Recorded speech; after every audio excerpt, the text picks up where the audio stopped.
Olá, seja muito bem-vindo, seja muito bem-vinda. Meu nome é Diego Mariano e nesta aula eu quero trazer para você um pouquinho dos conceitos relacionados à escrita científica, todos os conceitos relacionados à produção de trabalhos acadêmicos, trabalhos de nível técnico, de nível universitário, né?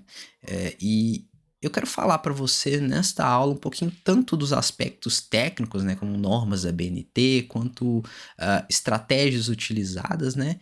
E falar um pouquinho sobre o método científico, né, que nós vamos falar nas próximas aulas.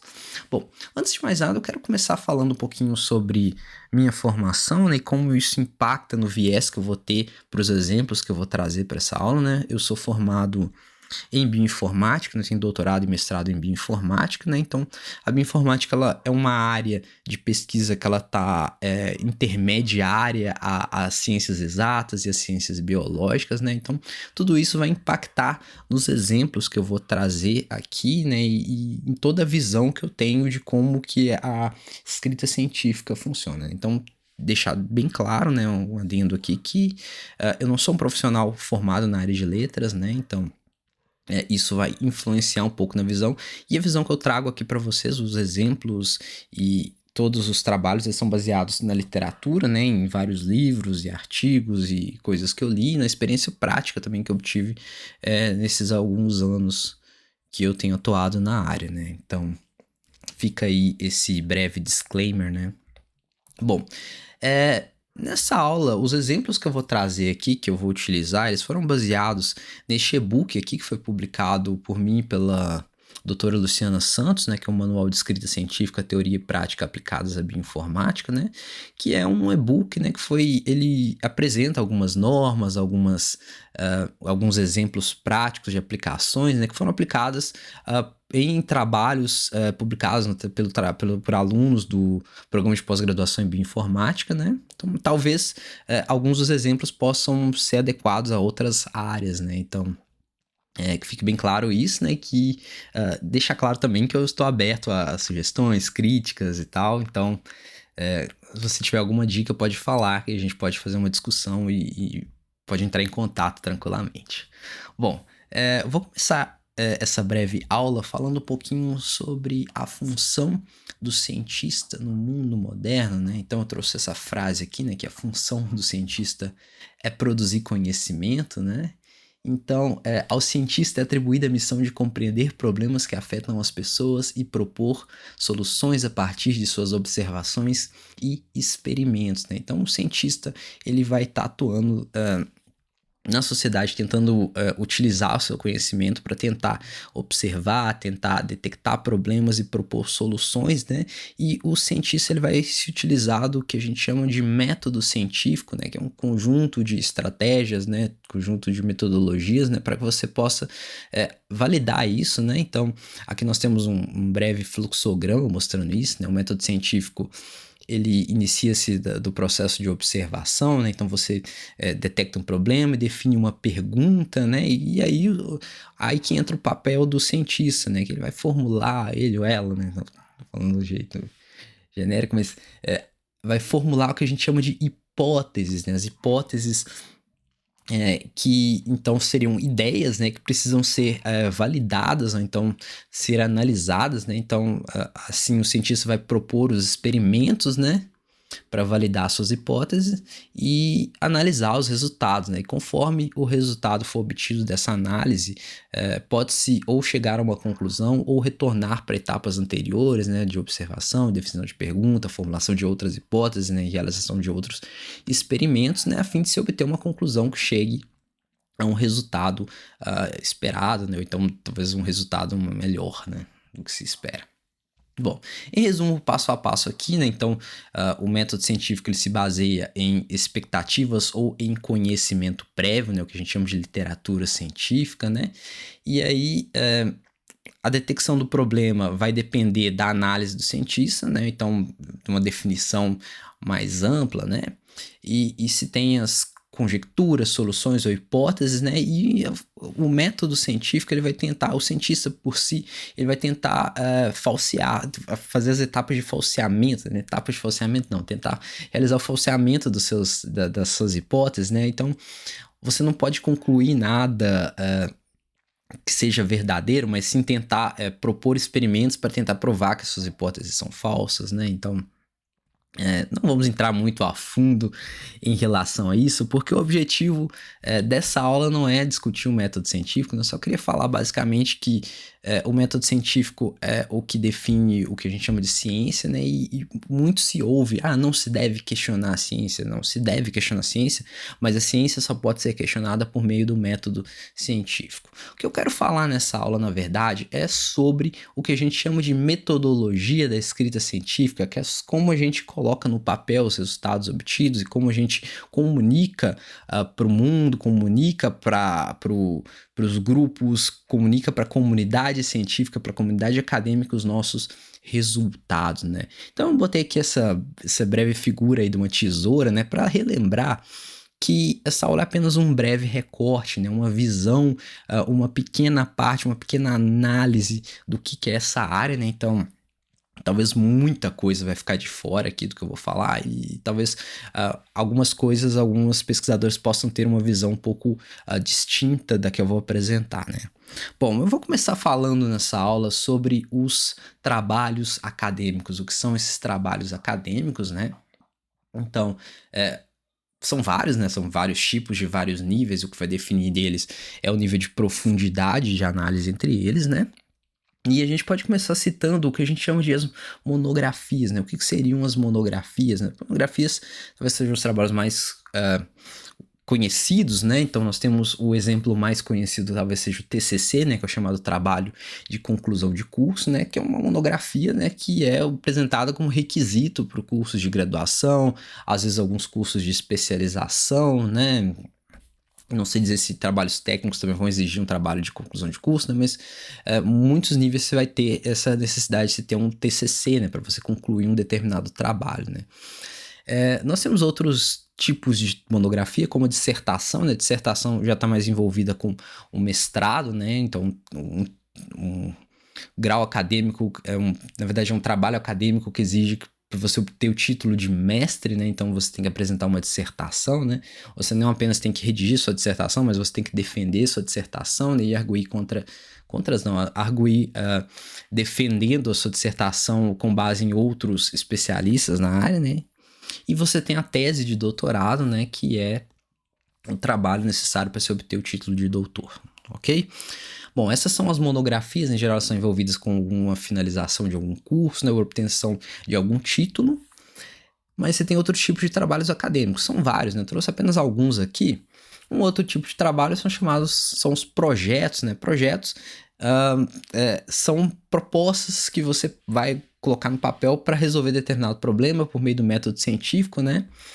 Em geral, os projetos eles são apresentados inicialmente, né, então se você está, por exemplo, querendo defender seu TCC, você apresenta um projeto indicando o que você vai fazer, ou então a sua dissertação, você quer entrar no mestrado, talvez você tenha que escrever um projeto sobre o que será feito, né, ou uma tese, né, ou então envolvendo o pedido de grants, né, que são bolsas de pesquisa ou financiamento para algum trabalho, né, então você teria que escrever um projeto, né, e o projeto, ele geralmente é bem parecido, pelo menos a parte de referências bibliográficas e o processo de produção é parecido com os outros, mas o projeto ele envolve coisas que você ainda vai fazer, né? Então você não vai ter resultados diretamente descritos lá, né? Mas você vai ter que verificar a viabilidade daquilo que você está propondo, né? Então isso é o que difere o projeto dos outros tipos de trabalho.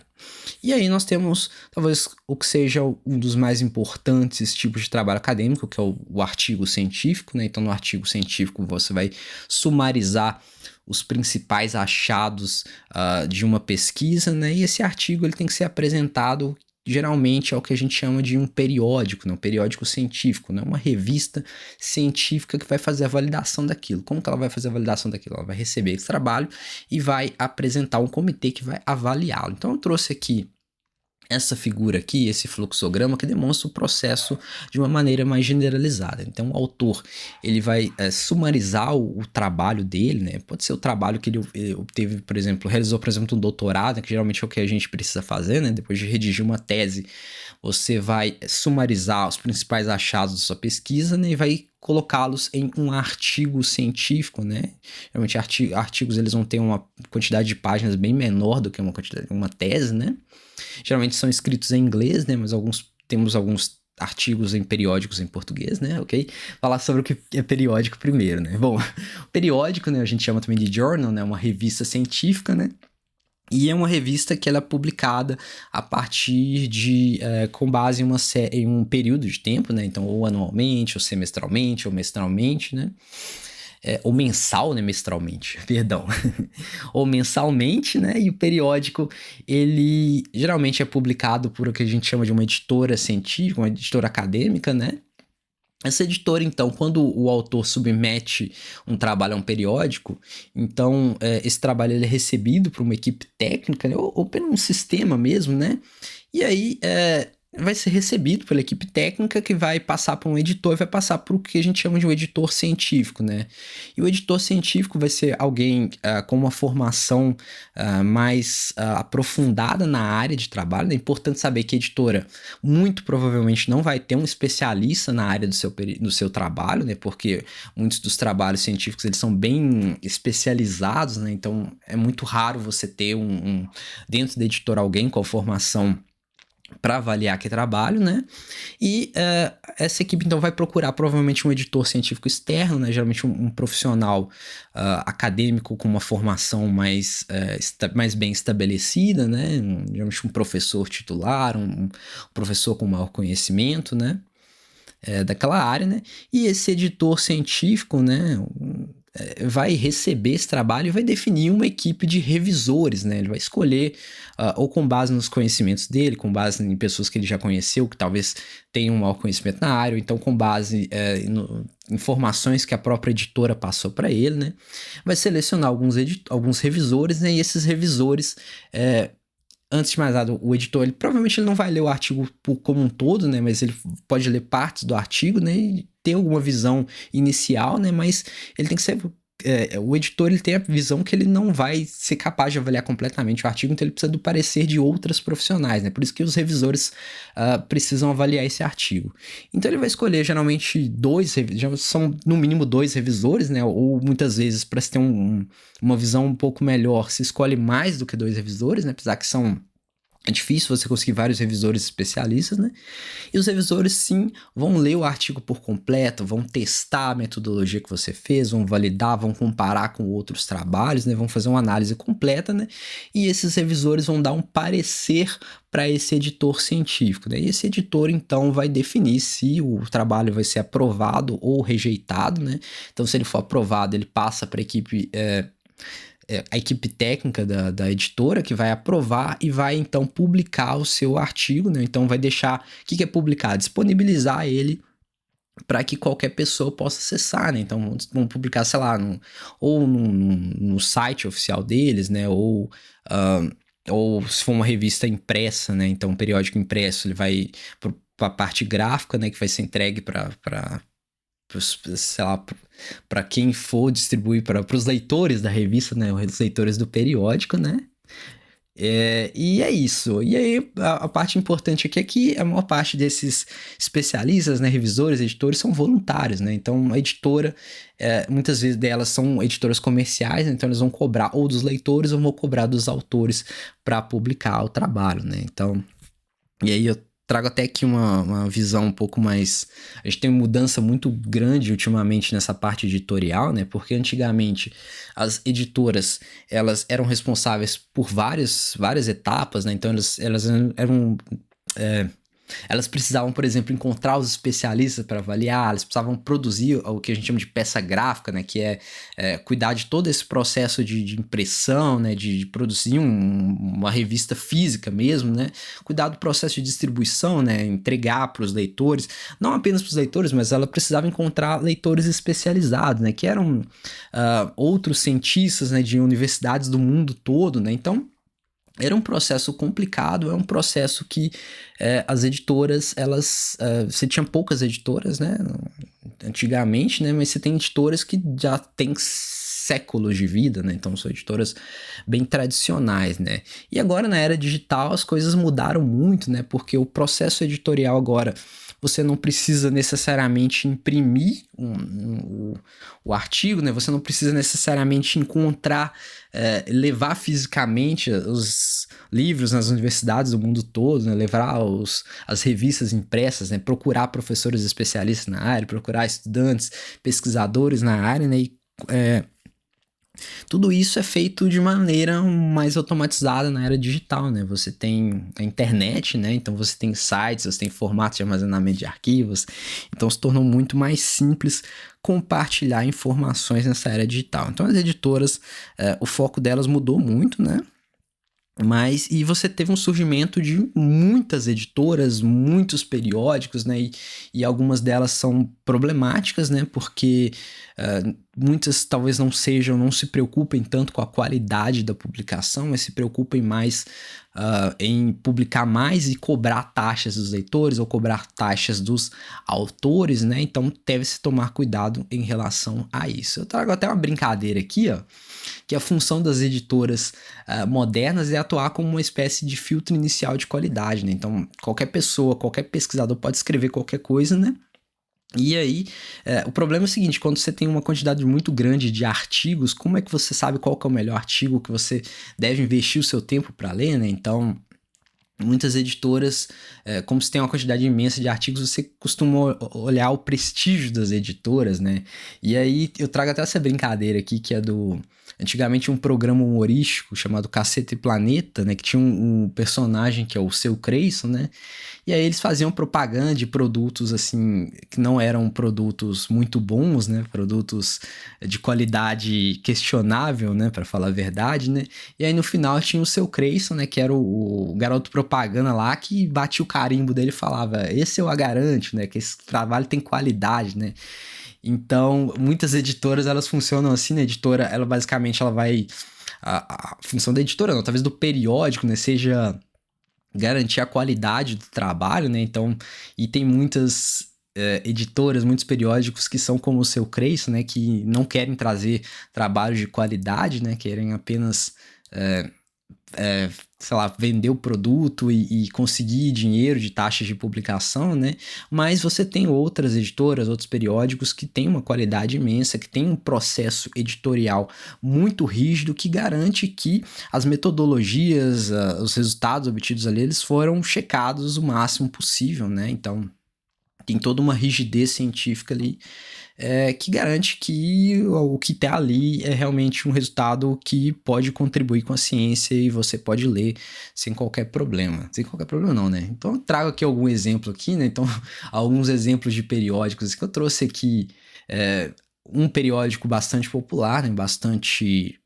Com bastante, como que eu diria, prestígio, né? Nós temos a Nature, né? Que é um periódico do grupo Springer Nature, né?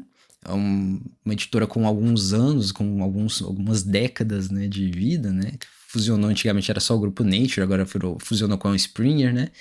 E a gente diz que esse periódico ele tem bastante prestígio, né? Porque a gente pode avaliar ele por meio de uma métrica chamada fator de impacto, né? Ele tem um fator de impacto de 69,504, né? E aí eu trouxe uma comparação de um outro periódico de um grupo... do mesmo grupo, né, que é um periódico de impacto mediano, né, mediano não, é considerado até um pouco alto, né, que é o Scientific Reports, né, tem um fator de impacto de 4,9, né, é um periódico razoavelmente bom, né, e eu trouxe como comparação um outro periódico que eu obtive dessa lista aí de artigos potencialmente predatórios, que é o Nature Pub, né, Nature Pub tem fator de impacto 0, né, então... deve-se sempre tomar cuidado e utilizar, por exemplo, o fator de impacto como uma possível métrica que pode ser utilizada para avaliar o prestígio de um periódico, né? E vai avaliar se talvez os artigos que estão sendo exibidos ali, eles valem a pena você investir seu tempo lendo, né? Investir seu tempo analisando aquilo e talvez comparando com outros trabalhos, né? Então, o periódico... é importante dizer que o periódico... não é fundamental, assim, você analisar o periódico, né? Não deve-se só analisar o periódico, mas o periódico é um fator inicial muito bom para você avaliar a qualidade de um trabalho, ok? Falando sobre o fator de impacto é uma métrica utilizada para avaliar periódicos, ele é calculado pelo ISI, e é publicado pelo Journal Citation Reports, que é o JCR, né? Então, como é que esse periódico, como é que o fator de impacto é calculado, né? Então, dado um periódico, ele vai publicar artigos, né? Então, o fator de impacto ele calcula quantos artigos foram publicados no período de 2 anos, né? E quantas citações, artigos publicados por aquele periódico tiveram naquele período, né? Então, nesse exemplo aqui, nós temos os anos de 2020 e 2021, né? Então, cada um desses anos, um determinado periódico, ele publicou 50 artigos em um ano e 50 artigos em outro, né? E artigos publicados nesse periódico tiveram essas citações aí, 75 citações no ano e 175 citações em outro ano. Uma citação é quando um trabalho se refere ao outro trabalho que foi publicado anteriormente, né? Então, a gente vai falar mais sobre isso mais para frente. Mas, em resumo, nesse caso aqui, nós tivemos 250 citações no período de 2 anos e um total de 100 artigos publicados, né? Então, a gente vai aplicar essa equaçãozinha aí e vai calcular o total de citações pelo total de artigos publicados e vai ter o fator de impacto. Nesse caso, foi um fator de impacto de 2,5, né? E se a gente analisasse as métricas de avaliação, por exemplo, métricas do governo brasileiro, né, da pesquisa brasileira, como é que eles usam para avaliar as revistas científicas, né, um fator de 2,5 é considerado um fator até muito bom, ok? Falando nessas métricas, né, então, no Brasil utiliza-se o que se chama de status qualis, né, que são os qualis periódicos, né, que são um conjunto de classificações dadas a artigos científicos, né? As classificações antigas elas eram baseadas em A1, B1, B2, B3, B4, B5 e C, né? Mas ultimamente tem se discutido esse novo padrão aqui, né? Que utiliza-se essas classes que vai de A, B, C e NP, né? Que esse NP é sem impacto, C é impacto baixo e essas classes B são impacto médio, enquanto os artigos A são de impacto alto, né? Então, essas métricas são definidas pelo total de artigos publicados por autores brasileiros, né? E são medidos pela CAPES, né? Que é a agência brasileira responsável por calcular isso, né? Então, a gente espera que artigos publicados de alto impacto, seja que pesquisadores brasileiros publiquem em jornais, em periódicos de alto impacto, né? Seriam os impactos A1, A2, A3, talvez A4, né? Mas pode se publicar em outros impactos também, né? Nesse caso, deve-se avaliar o periódico, ok? Bom, falando aqui um pouco mais sobre essas métricas de avaliação de periódicos, nós temos também o chamado índice H, né? O H-index, né? É um índice que ele vai calcular a quantidade de artigos publicados que tem uma certa quantidade de citações, né? Então, o índice H, por exemplo, nesse caso aqui está dando um exemplo de uma letra, né? X, o índice H vai ser igual a X, onde X representa o número de artigos publicados e que possuem pelo menos X citações. Então, imagina que um periódico ele publicou 100 artigos, né? E um desses artigos, sei lá, tem 1 milhão de citações. Então, isso não conta, porque o que vai contar é a quantidade mínima de citações que bate com a quantidade mínima de artigos publicados. Eu sei que é um pouco complicado esse índice, mas, por exemplo, imagine, ele pode ser aplicado tanto para artigos quanto para pesquisadores. Então, imagine, por exemplo, um pesquisador que publicou 10 artigos, né? Então, 10 desses artigos... Não, vamos supor que eles publicou 50 artigos, né? Então, desses 50 artigos, ele só tem 10 citações em cada um deles. Então, o índice H dele vai ser 10. Por quê? Porque ele tem 10 citações em pelo menos 10 artigos, né? Então, o índice H ele sempre vai fazer essa correlação de total de publicações pelo total de citações, né? Então, ele vai avaliar uma média da quantidade de citações da quantidade de publicações, ok? Eu trouxe aqui essa tabela.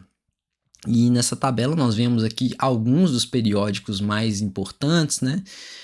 E nós temos aqui algumas métricas usadas para avaliá-los, né? Então nós temos o qualis na coluna 1, aqui nós temos o fator de impacto, mas é o fator de impacto calculado pelo SJR, né?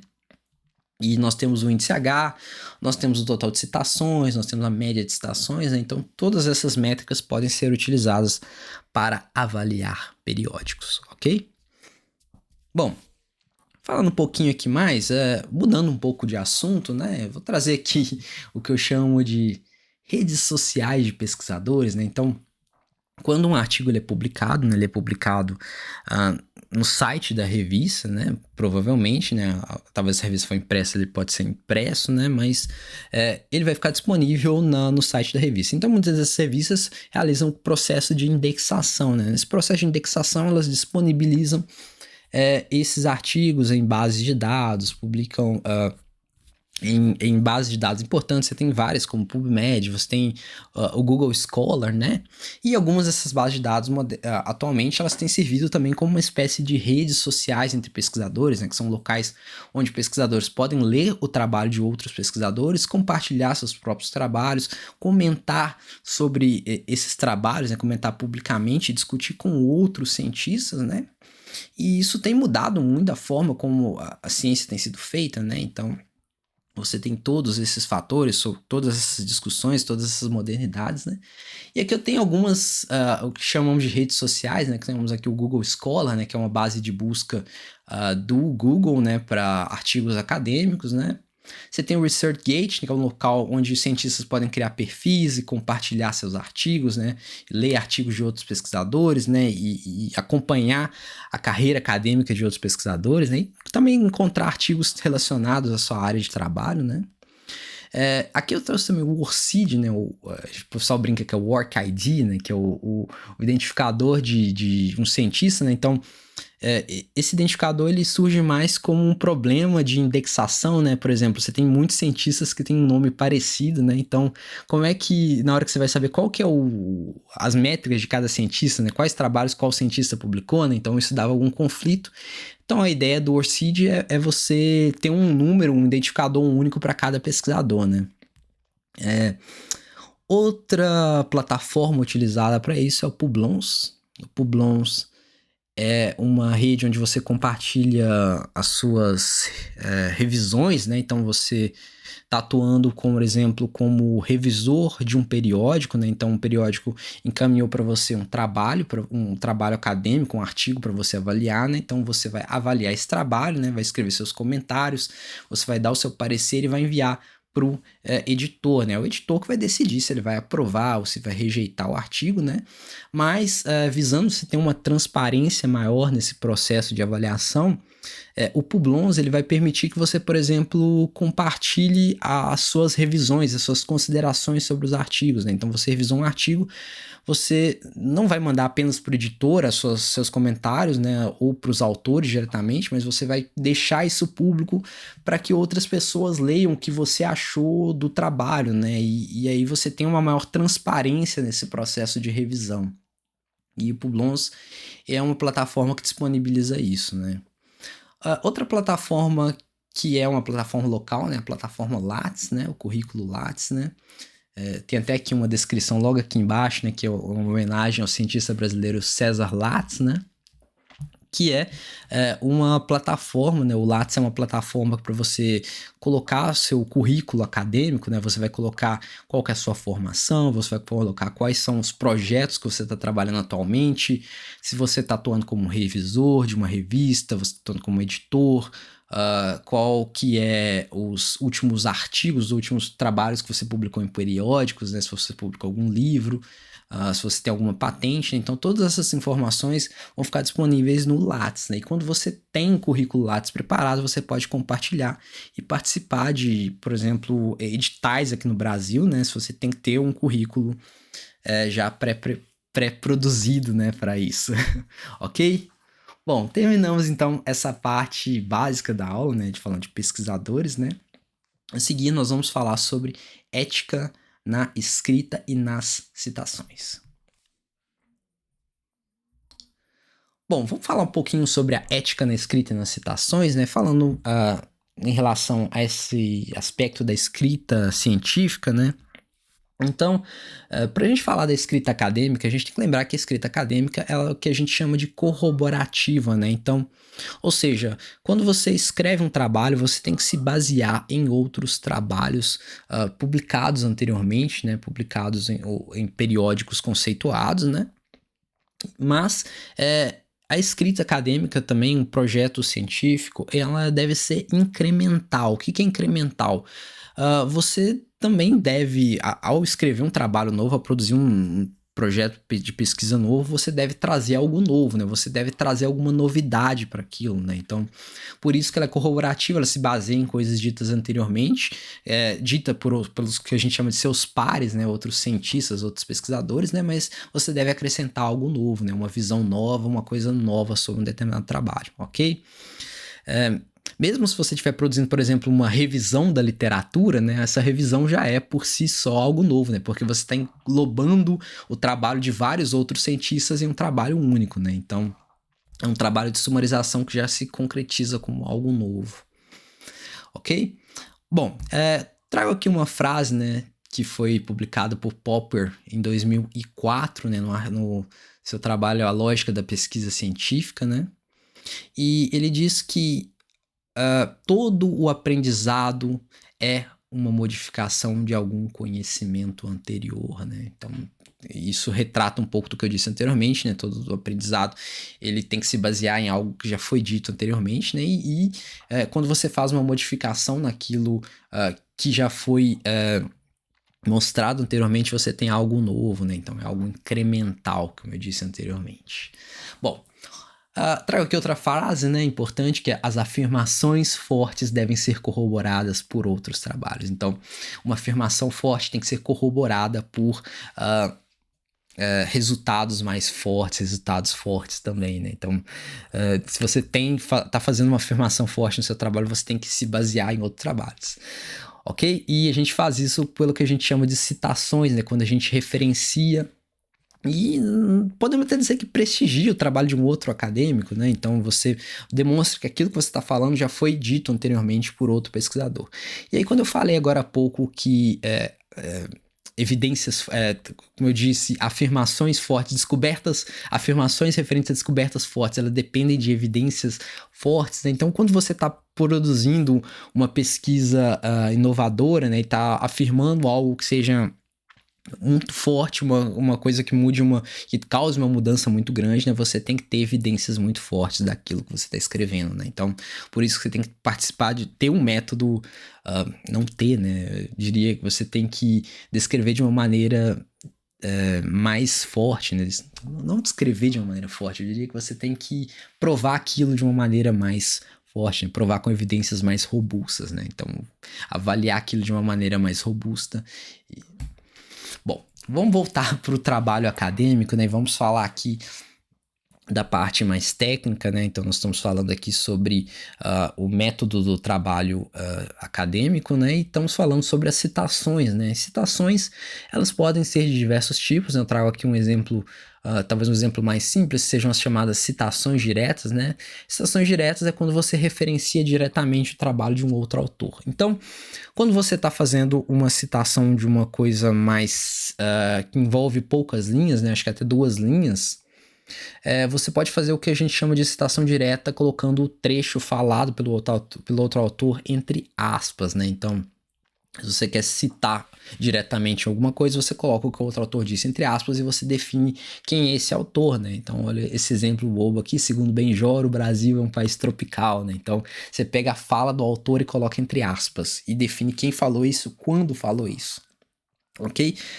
Em alguns casos, você talvez precise descrever citações mais longas, né? E aí você tem um padrão de formatação um pouco diferente. Então essas regras aqui, elas são baseadas nas chamadas regras da BNT, né? A gente vai falar mais sobre isso, né? São formas de você citar trabalhos, né? Então, aqui nesse caso aqui, a gente está utilizando uma citação de múltiplas linhas, uma citação direta de múltiplas linhas, né? Quando a gente tem que colocar o texto numa fonte num formato menor, né? Aqui no formato de 10 centímetros, espaçamento simples, distante 4 centímetros, né? Então tem todas essas regras bem específicas, né? A gente, em geral, costuma dizer que deve-se evitar a citação direta, né? Porque seu trabalho fica muito baseado no que o outro autor disse, né? Então é melhor você usar o que a gente chama de citação indireta, né? Ou paráfrase, né? Então a paráfrase é quando você analisa o trabalho de um outro autor, né, e escreve aquilo, descreve aquilo usando as suas palavras, né? Então você vai escrever algo que represente o trecho original, né? Represente o trabalho original que você está pegando aquilo, mas você vai utilizar outras palavras, não vai ser exatamente o mesmo texto, ok? Aqui nós temos alguns exemplos, né? Então, não sei se vale isso, né? Mas eu tô citando meu próprio trabalho, mas então aqui aqui nós estamos falando sobre as normas de inserção de citações, né? Então, citações indiretas, elas podem ser feitas pelo sistema autor-data, né? E pelo sistema numérico, né? Então, aqui eu estou mostrando como é que essa citação com base no sistema autor-data, né? Quando você se baseia num trabalho, né, e cita, ou escreve um texto baseado naquilo que foi retirado desses trabalhos, né, e cita o nome do autor, colocando o último nome dele, né, às vezes quando tem muitos autores você coloca essa expressão que é et al, né, e colaboradores, né, e o ano que aquilo foi publicado, né. É claro que essa é a parte principal da citação, né, você ainda vai ter no final do documento a lista completa da citação, né, então você vai pegar o nome desse autor aqui, vai conferir lá no final do documento e vai verificar qual que é a citação completa, né? Muitas vezes você pode incluir um link para aquilo, né? Para aquela citação, né? E o autor pode checar aquilo com base nisso e conferir o documento original e ver o que ele fala daquele determinado assunto, né?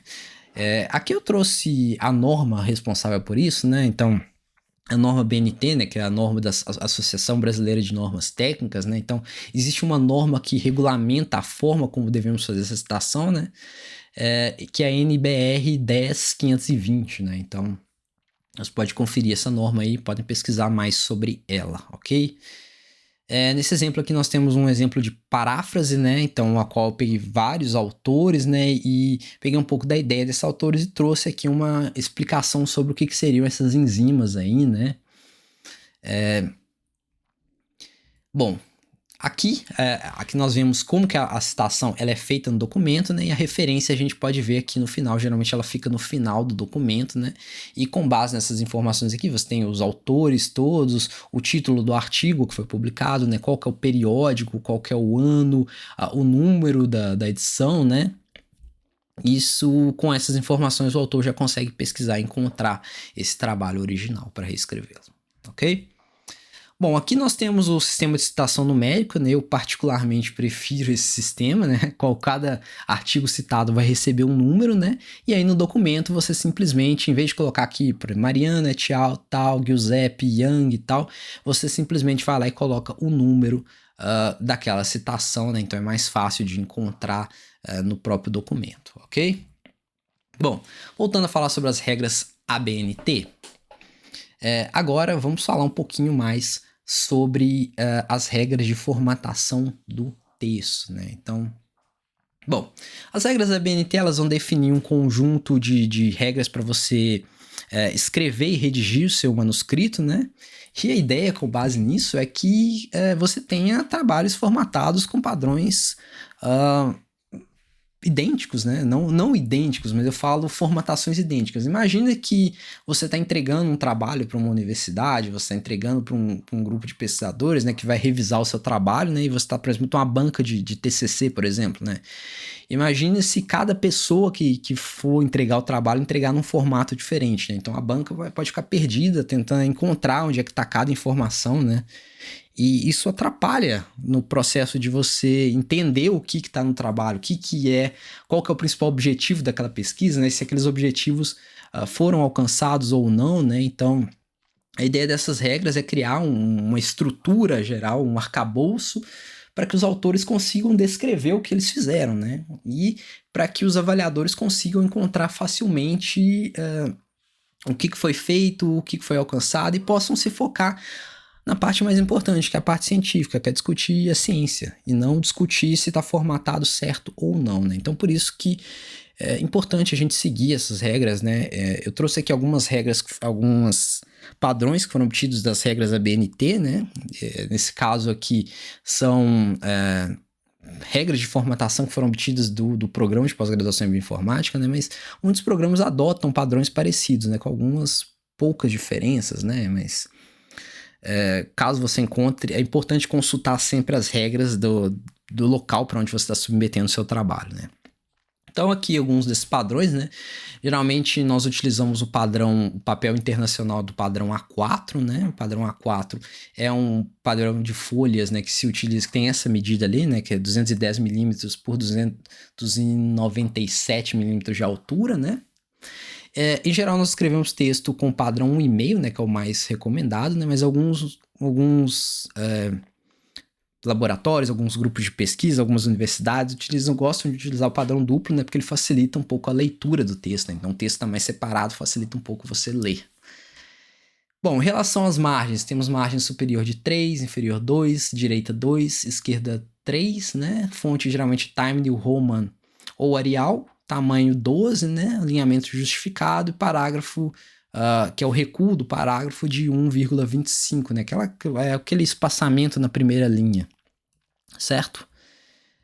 Aqui nós temos um exemplo aqui das margens, né, como que ficaria no documento, né? Então aqui a gente vê o título, né? O título geralmente numa fonte um pouco maior, né?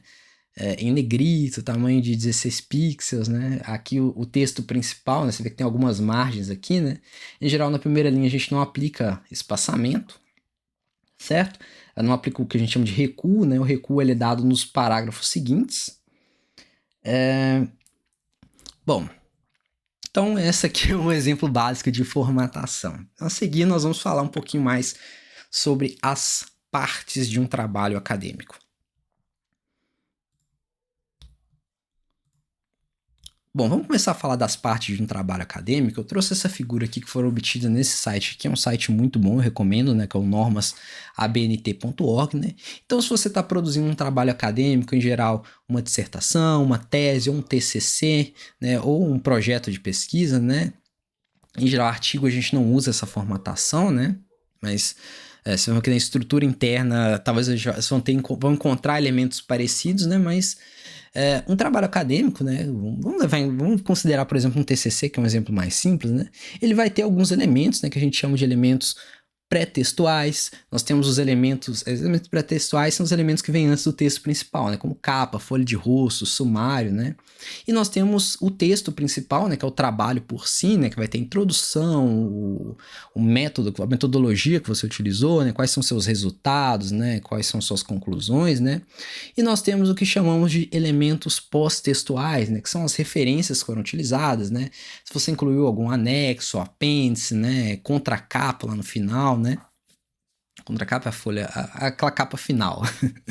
Ok? Então, nós temos algumas regras em relação à numeração também desses elementos, né? Em geral, a gente só numera as páginas que estão dentro do corpo do texto, né? Mas essas páginas de elementos pré-textuais, elas não são numeradas, mas elas são contadas. Então, tem algumas regrinhas que você tem que se atentar e conferir na hora de montar o seu trabalho acadêmico, né? Então, confira sempre as regras, né? Mais para frente eu posso trazer algumas aulas para vocês de como que nós podemos organizar isso na prática, ok? Vamos falar sobre cada um desses elementos agora.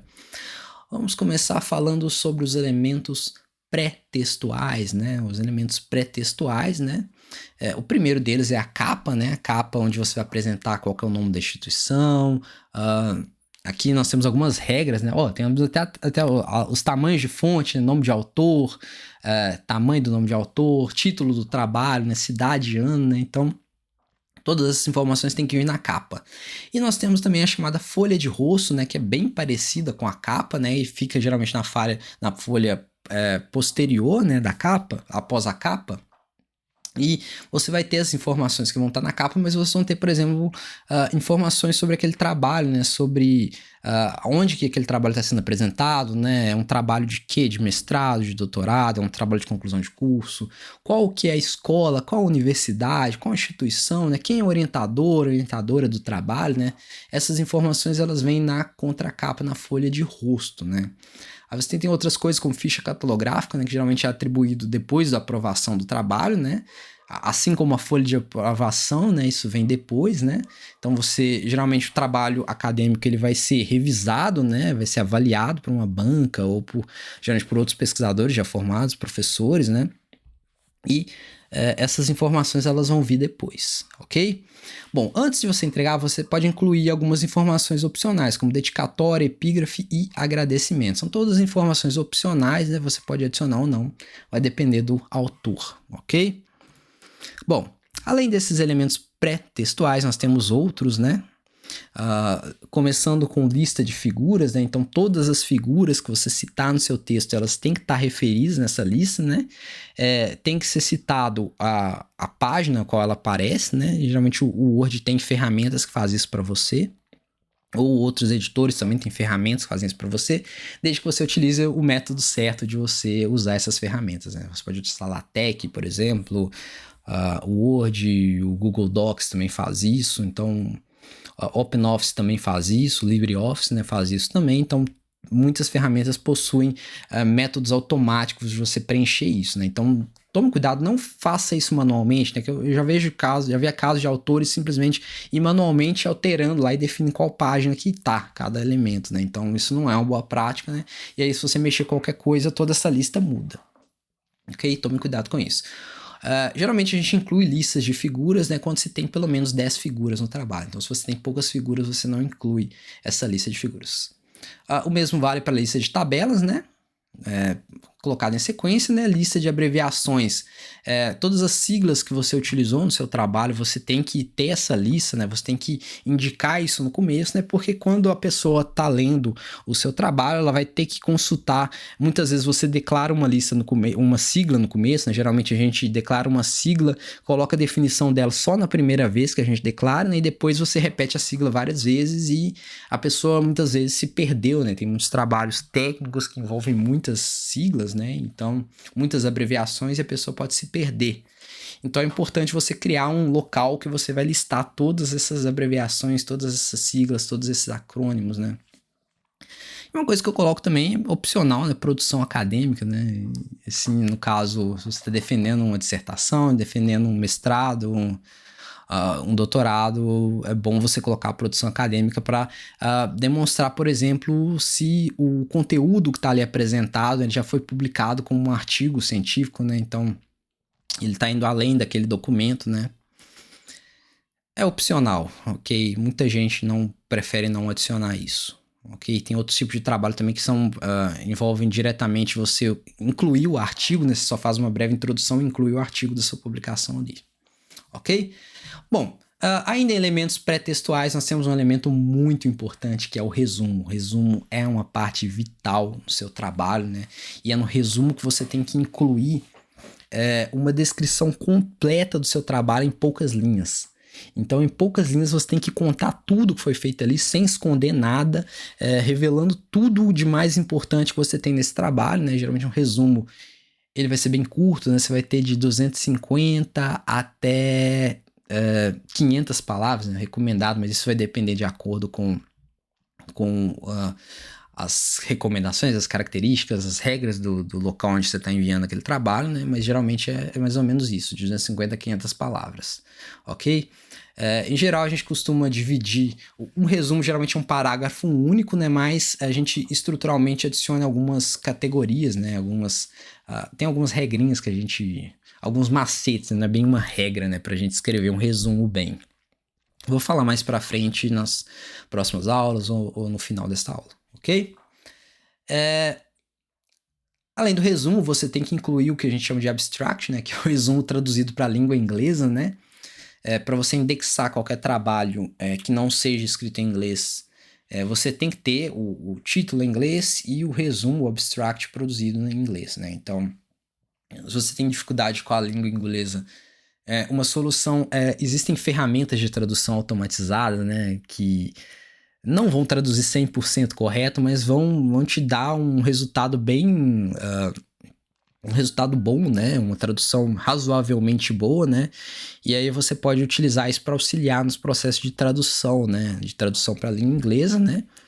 É sempre recomendado que você procure algum nativo para avaliar, né? Algum especialista, né? Na área, né? Para avaliar a sua tradução, né? Mas essas ferramentas de tradução podem te ajudar. A gente costuma brincar que essas ferramentas chegam a traduzir 90%, assim, né? O resultado é 90% bom, mas leve em consideração que esse 10% pode atrapalhar totalmente essa tradução, né? Então, tomem bastante cuidado com isso.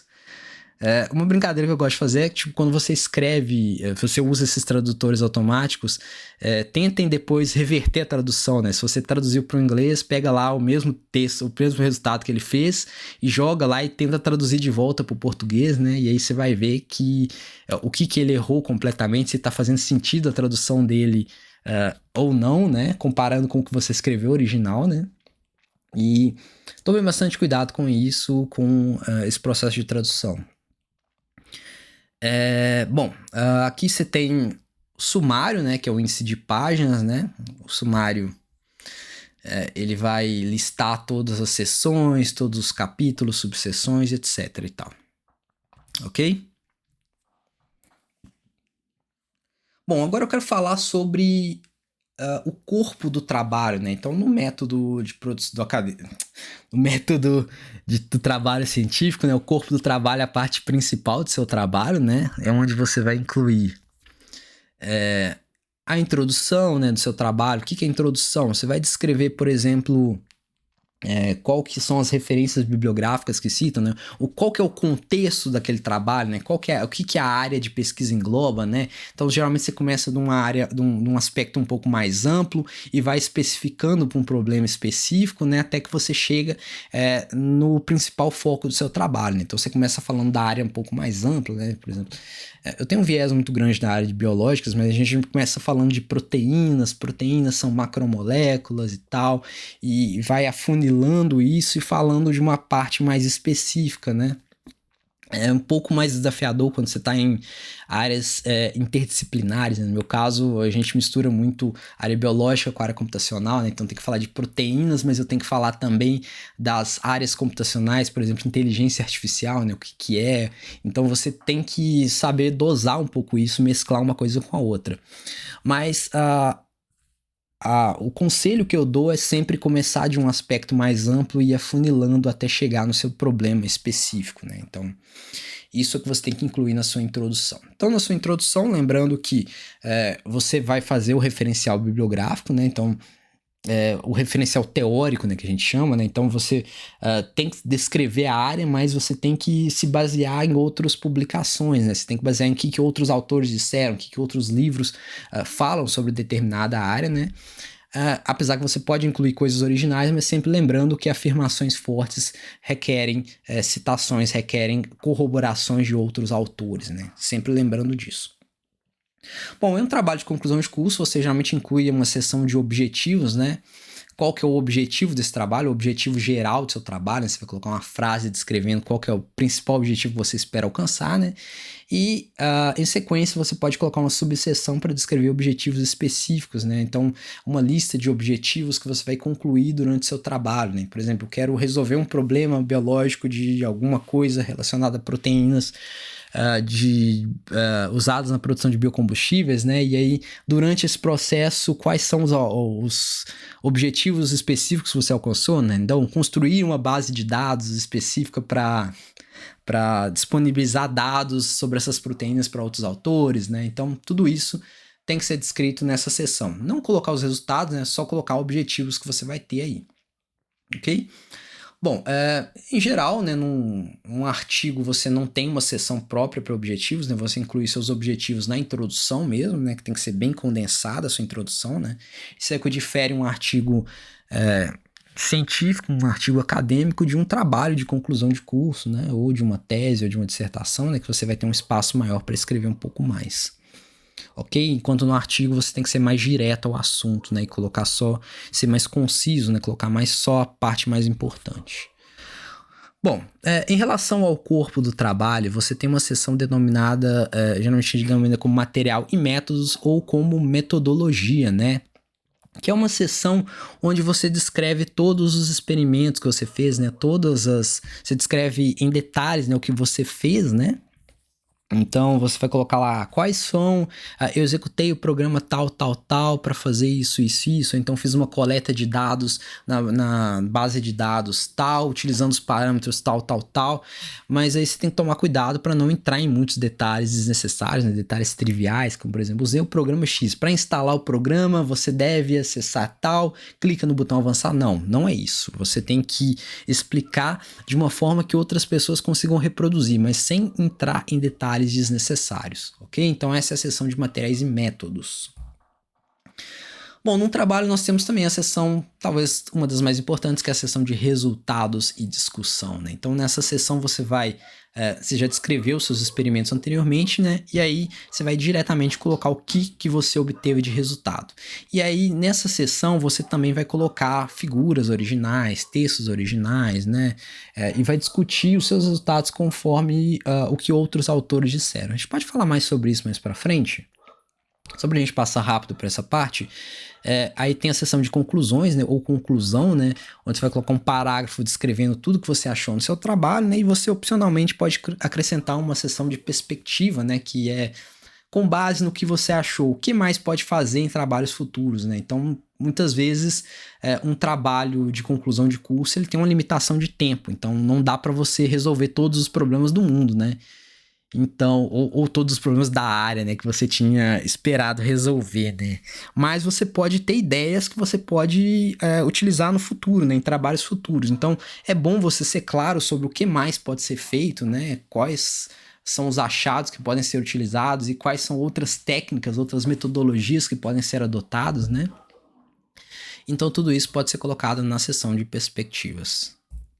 Bom, por fim, nós temos os elementos pós-textuais, né? Ao final do texto você tem que referir, tem que ter uma seção para incluir todas as referências bibliográficas que você citou, né? Você pode ter também apêndice e anexos, né? O apêndice são trabalhos extras que você produziu e anexos são trabalhos feitos por outros autores, né? Muitas vezes, por exemplo, você tem uma tabela muito grande, né? Geralmente uma tabela que ocupa mais de uma página, uma tabela de 2, 3 páginas, né? Não é legal você colocar isso no texto. O ideal é você trazer para o apêndice, ok?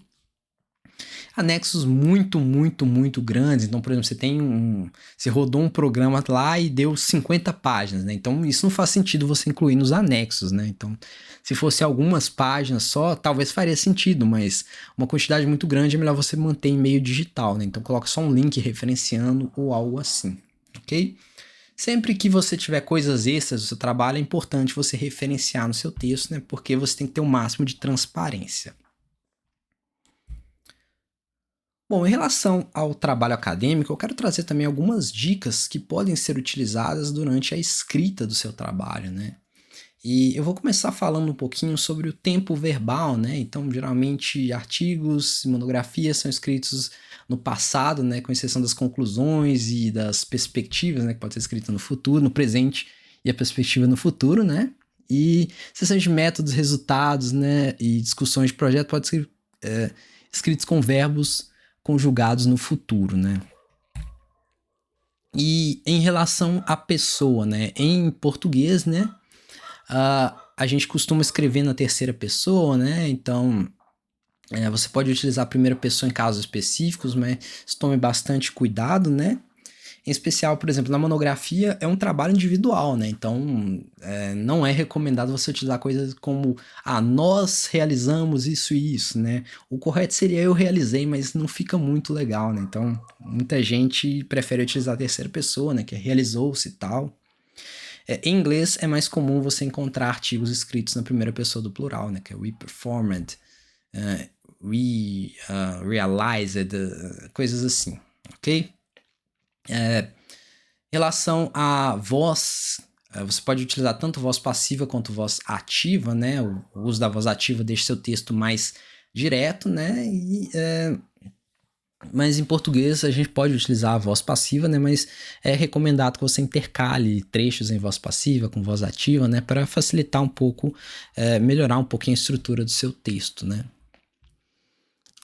Em relação a ritmo e conexão. Ritmo é uma coisa importante, né? Muitas vezes você escreve e fica aquele texto um pouco travado, né? Então, por exemplo, você tem uma série de frases diretas ao assunto, né? Que estão colocadas em sequência, né? Então, na hora que a pessoa vai ler, não fica muito legal. Então, o ideal é você colocar estruturas, né, textuais que vão facilitar, vão melhorar o ritmo do seu texto, né? E vão melhorar assim a estrutura e facilitar a compreensão, né? Como facilitar a vida dos seus leitores, né? Então, aqui você tem alguns exemplos de a gente costuma usar os chamados conectores discursivos, né? Então, aí você tem vários exemplos, não vou entrar em detalhes em relação a cada um deles, né? Então, você tem aqui, ó, nesse sentido, nessa perspectiva, desse modo e tal. Você tem vários exemplos aqui, né? Então, você pode utilizar. O recomendado é que você leia outros artigos da área, veja o que outros autores estão utilizando, né? E tente. A gente não fala, né, copiar os outros autores, mas se inspirar na forma como eles redigiram os textos deles, né? E tenta escrever de uma forma que simplifique bastante, né? Mas sem escrever muito, né? Sem que a gente fala que é encher linguiça, não evite isso. É só utilizar os conectores para melhorar um pouco o ritmo do seu texto, melhorar a leitura do seu texto, ok? Aqui nós temos uma coisa mais técnica, né? Quando a gente está escrevendo artigos e precisa incluir numerais e símbolos, né? Então aqui nós temos alguns exemplos de símbolos, de textos e acrônimos, né, que você tem que incluir um espaço após o numeral, né, 6 minutos, 0,3 gramas, 80 milímetros, 100 quilômetros, né, mas você tem outros que você não deve incluir espaço, né, então você tem aqui porcentagem, você tem aqui cifrão, né, de valores numéricos, né, financeiros, né, então você tem 180 graus aqui, então não se inclui espaço. Então tome bastante cuidado com isso também, né, porque esses pequenos detalhes, esses pequenos errinhos, quando você está submetendo um trabalho, isso pode pesar um pouco. Então tome cuidado com isso. Bom, eu quero falar agora um pouco sobre o corpus, né? O que é um corpus? Um corpus é uma forma de você, como é que eu diria? Ele pode ser compreendido como um conjunto de textos, né, que serve como fonte de análise para escrita de manuscritos de uma determinada linguagem, ok? Então, um corpus é um conjunto de textos que vai servir como referência, né? Referência para que você possa redigir o seu trabalho acadêmico, né? Um exemplo mais simples de corpus é o Google, né? Então, um buscador, né, que você pode buscar uma determinada expressão e ver se essa expressão foi citada, como que ela foi citada em outros trabalhos, né? Mas você tem corpos mais específicos, né? Como corpos formados por artigos científicos, né? Um exemplo básico é esse English Corpora, que é um corpus que eu utilizo bastante para escrita em inglês, né? Por exemplo, você pega uma determinada palavra e quer saber qual que é a preposição que é utilizada com ela, né? Então você escreve a palavra e coloca o código lá da preposição e ele vai analisar em todos os artigos que citaram aquela palavra, né? Qual que é a preposição mais citada e vai te dar um gráfico aí você consegue comparar isso. Isso ajuda bastante no processo de escrita, né? Você pode ver como outros autores utilizaram determinada expressão, né? Então isso ajuda a reduzir bastante os erros, né? E aumenta as chances, por exemplo, de seu artigo ser aceito, né? Então, por quê? Não porque tá bem escrito, mas porque tem menos erros e talvez os revisores, eles vão focar mais na parte científica, que é o mais importante pra gente, ok? Aqui temos um exemplo aqui de número de páginas em teses, né? Então, saindo um pouquinho fora do assunto, aqui nós temos um exemplo de número de páginas que foi tirado do programa de pós-graduação em bioinformática, né, mais uma vez, né? Então, dissertações tem que ter entre 40 e 80 páginas, tese entre 80 e 160, mas isso é bem específico, não serve para outros programas, talvez, né? Então, tem que se sempre conferir as resoluções dos programas e as regras necessárias, né? Então, aqui, eu trouxe apenas um exemplo aqui de como que você pode distribuir as sessões que foram apresentadas anteriormente com base nessas regras aqui, ó. Então, numa dissertação, você vai ter dissertações e teses, você tem limitações de espaço, né, que você tem que seguir essas regras, né? Então, porque se deixar o autor escreve, sei lá, 1000 páginas, ou então o autor escreve 10 páginas e acha que tá bom, né? Então, assim, você tem que ter essas delimitações, né? Então, aqui nós temos algumas sugestões sobre o tamanho, né? Então, introdução 10 páginas e aqui depende do seu grau aqui, né? Então, algumas recomendações aqui. Nada é obrigatório, né? E se você passar sobre disso, ou então for um pouco menos, né? Não tem problema. Isso é só uma referência para que o autor possa seguir, né? Bom, agora vamos imaginar que estamos escrevendo um trabalho, estamos redigindo um trabalho. Eu quero trazer para você algumas sugestões que podem ser adotadas durante a escrita desse trabalho, né? Essas sugestões, elas envolvem desde a escrita do título do trabalho, a escrita da resolução, do resumo, perdão, né? Escrita da introdução, escrita da metodologia e tal. Então vamos começar falando sobre o título do trabalho. O título do trabalho, ele é o principal chamativo do seu trabalho, né? Então tem que ser bem direto e tem que ser bem chamativo, mas sem exagerar, né? Então esse título tem que referir à área de estudo, tem que se referir também aos seus resultados, nas principais conclusões, né? Então ele tem que ser bastante atrativo, né? Mas sem passar dos limites, sem colocar coisas que talvez não sejam verdade, né? E aqui nós temos algumas sugestões, né? Então deve ser completo, deve ser simples, né? Deve evitar jargões, deve ter entre 10 e 20 palavras, né? Tem algumas revistas, periódicos que pedem para você incluir títulos reduzidos, né? Títulos de até 5 palavras, né? Algo bem legal, bem estranho, né? Bem difícil você condensar seu trabalho em 5 palavras, né? Mas são títulos que você coloca, por exemplo, que vão ser incluídos em cada página, né? Então, vamos falar aqui sobre alguns exemplos de títulos, né? Então, nós temos alguns títulos agrupados por categorias aqui, né? Eu trouxe trabalhos, mais uma vez, trabalhos da área de bioinformática, né? Então, você tem trabalhos diretamente relacionados a software, você tem trabalhos relacionados a análises específicas, né? Análise de dados, né? Você tem aqui uma estrutura muito legal que utiliza subtítulos, né? Então você tem o subtítulo separado por 2 pontos, né? Separado por um hífen, né? E você tem também um título que utiliza descrições, né? Descrições de dados, né? Então esses títulos foram obtidos aqui de trabalhos também de defesas do programa de pós-graduação em bioinformática, ok? Vamos dar uns exemplos aqui então, vamos analisar aqui algumas opções, né? Então nós temos aqui títulos relacionados a software, né? Então geralmente o título relacionado a software é um título muito legal, né? Que você simplesmente coloca o nome do seu software e coloca 2 pontos, né? E na frente você adiciona uma breve descrição desse software, né? Então, por exemplo, aqui, Capri, uma base de dados para análise comparativa de paradigmas para prospecção de contatos e interfaces proteína-proteína, né? Então, é um título com poucas palavras, relativamente poucas palavras, né? Eu confesso que eu prefiro títulos mais curtos, esse aqui de 10 palavras tá mais legal, Napoli, uma ferramenta web para análise de interações proteína-ligante, né? Então tá mais direto ao assunto, né? E os títulos de software são bem interessantes, né? Que você coloca o nome, né? Mas você pode utilizar isso para outras áreas também. Você pode ter métodos, você pode utilizar isso para modelos matemáticos. Então, alguma coisa que você dá um nome, coloca 2 pontos, ou coloca um traço, né? E coloca uma breve descrição do que é esse trabalho que você está propondo, ok? Aqui nós temos títulos relacionados à análise, né? Então, muitos trabalhos, eles estão diretamente relacionados à análise de dados específicos, né? Então são análises e interpretações dos autores desses dados, né? Então esses títulos eles geralmente começam com análise de alguma coisa, por exemplo, análise do potencial probiótico de Lactococcus lactis, subespécie tal, por meio de genômica comparativa, né? Então esse título ele demonstra o que é análise, o que foi analisado e por meio do que essa análise foi feita, né? Então isso é uma estratégia que você pode adotar no título do seu trabalho, né? Análise de alguma coisa, né? E aí, como que você fez essa análise? Então, é um bom exemplo, uma boa estratégia para você adotar no seu trabalho.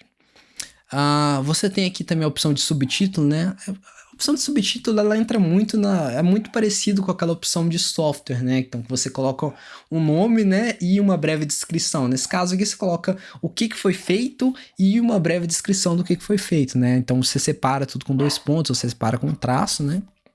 Isso é a estratégia de você utilizar um subtítulo, né? E aí você tem essa categoria descritivos, né? Que você está descrevendo o que foi feito no trabalho, mas de uma maneira bem resumida, né? Então, o exemplo aqui, ó, caracterização do primeiro genoma de Glutamibacter creatinolíticos, né? Isolada do abscesso de uma égua, ok? Então, esse é um exemplo de título, né? Então, me perdoem pelo meu latim que tá Muito enferrujado? Ok? Bom, vamos mudar um pouco de assunto. E agora eu quero falar para você sobre um tema polêmico. Vamos falar de coautoria, né? Então, quando você está falando de trabalhos, geralmente artigos, né? Então a gente tem que levar em consideração que ciência não se faz sozinho, né? Então, trabalhos de grande qualidade vão ter um grande grupo envolvido, né? Então, um grande grupo de pesquisadores trabalhando em conjunto e colaborando para que você tenha uma pesquisa de alto nível, né? E só que quando você publica, geralmente, não estou falando de TCC ou de tese ou de dissertação, de monografia em geral, que monografia geralmente é um trabalho individual, é um trabalho do autor.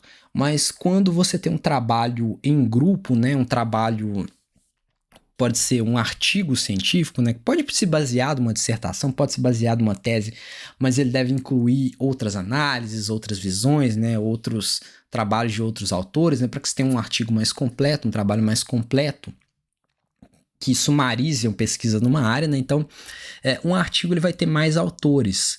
E para que você adicione o nome de um autor como considere esse autor como um coautor dessa pesquisa, você tem algumas regras que esse autor tem que seguir, né? Tem algumas...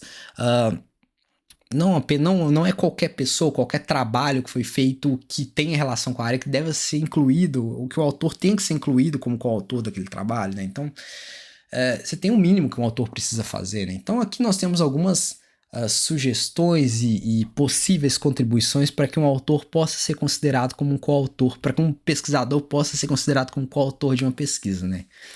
Então, a primeira delas, né, uma área de atuação no planejamento, coleta de dados, análise de dados, né, interpretação de dados, desenvolvimento de software ou escrita e revisão do manuscrito, isso são fatores que você podem ser utilizados para você definir que aquele pesquisador que participou do projeto, esse pesquisador ele pode ser considerado um coautor, né?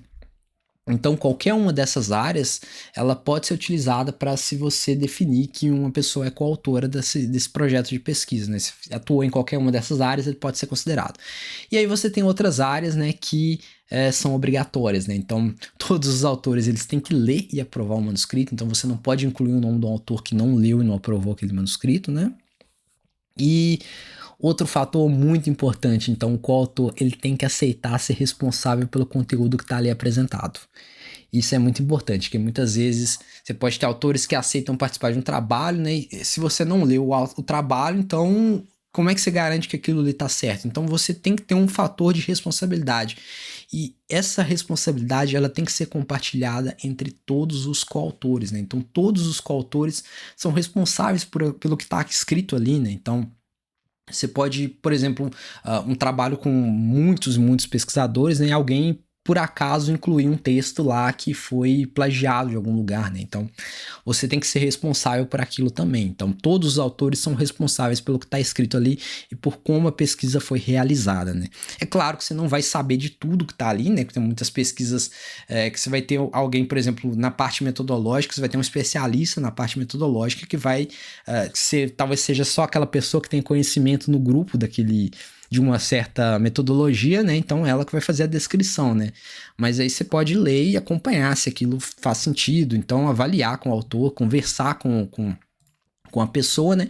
E tentar checar o máximo possível para que aquele experimento, para que aquele artigo tenha a qualidade necessária para ser publicado, né? Para ser disponibilizado e compartilhado para o mundo, né? Então é importante você ter que aceitar essa questão da responsabilidade pelo conteúdo que está ali. Bom, então quando você publica um artigo, né, esse artigo ele vai ter uma lista de coautores, né? O que é essa lista de coautores, né? Quais são os participantes daquela pesquisa, né?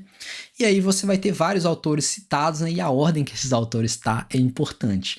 Por quê? Porque eles consideram que os autores com maior participação são os autores que estão na ponta das citações. Como assim? Então, por exemplo, o primeiro autor é considerado por muitas revistas, né, como o autor principal do trabalho, né? Aquele que elaborou a maior parte do trabalho, então que atuou diretamente naquela pesquisa, né, na conceitualização ou na realização da pesquisa, né?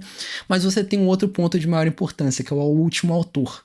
Geralmente o último autor está relacionado à idealização, à projeção daquela pesquisa, a parte mais, como é que eu diria,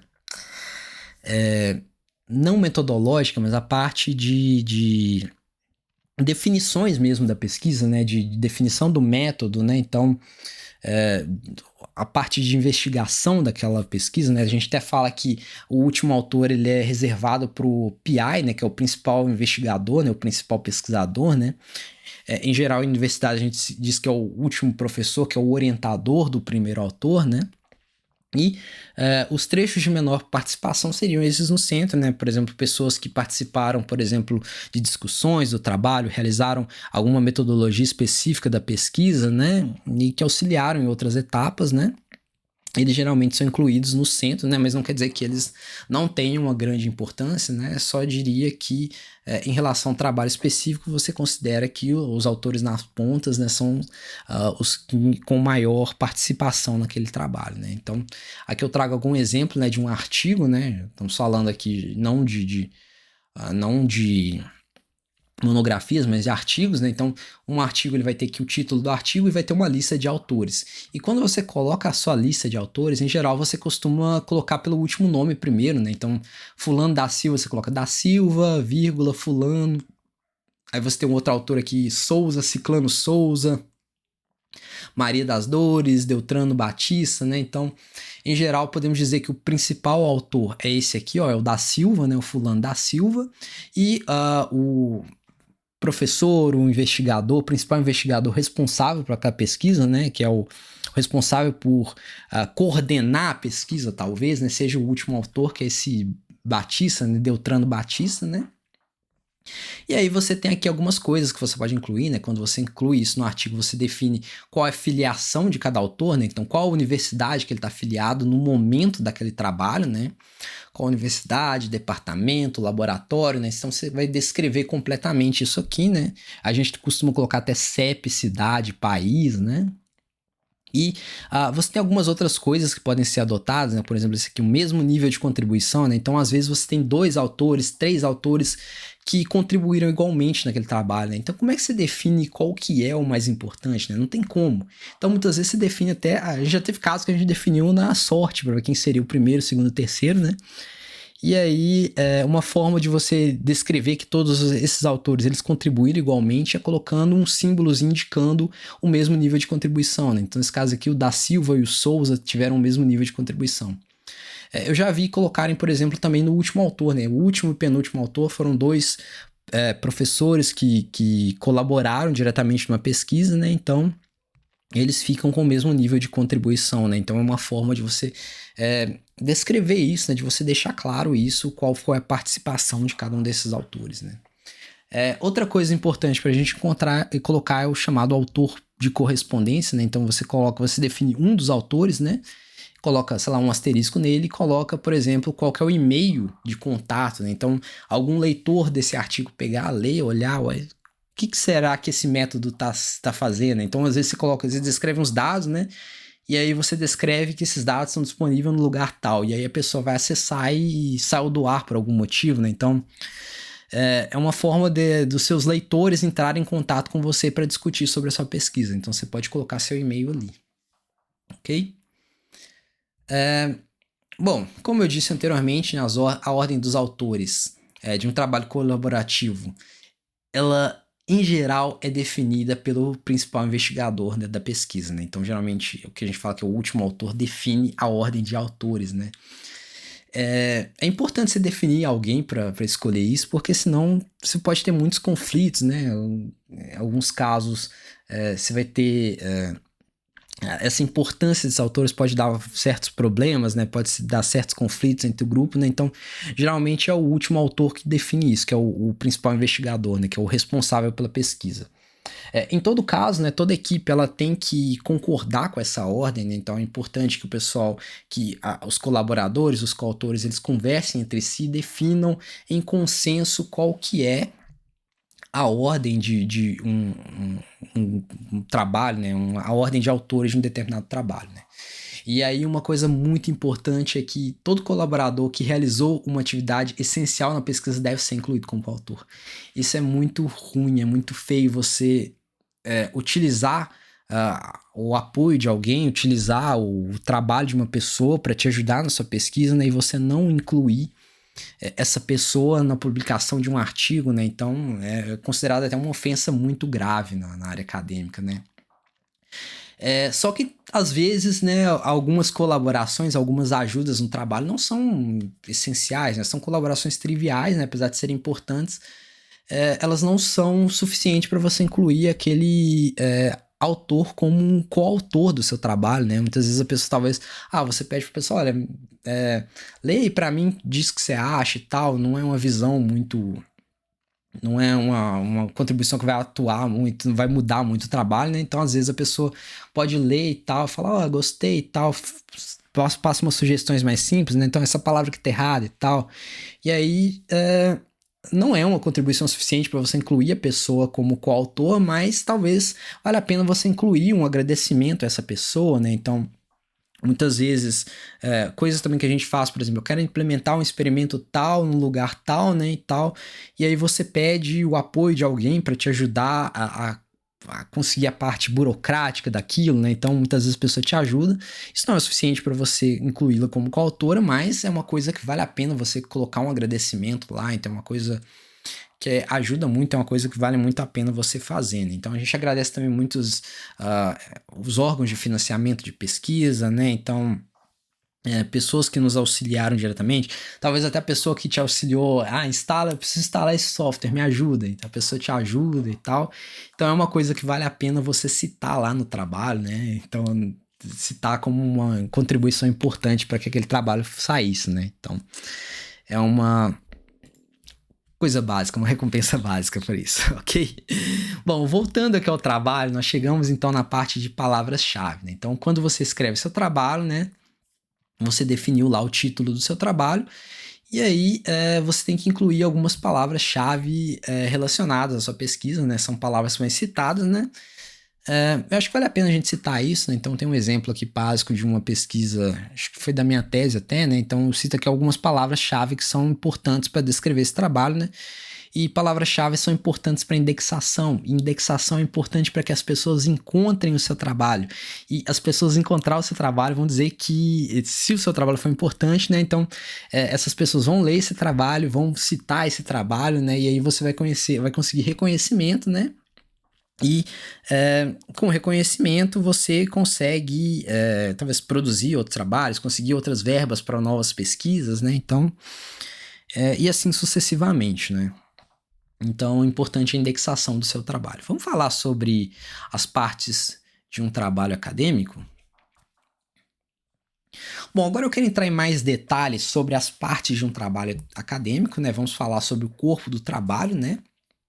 E é uma coisa que eu falei anteriormente até, né, mas vale a pena a gente focar um pouco mais sobre a estrutura de um trabalho acadêmico, né? Então, uma estrutura de um trabalho, geralmente ela começa com um resumo, né? Um resumo é uma descrição que vai sumarizar todo o seu conteúdo, né? A gente até fala que um resumo bom, ele vai ter muito spoiler do seu trabalho, ele vai contar tudo em poucas palavras.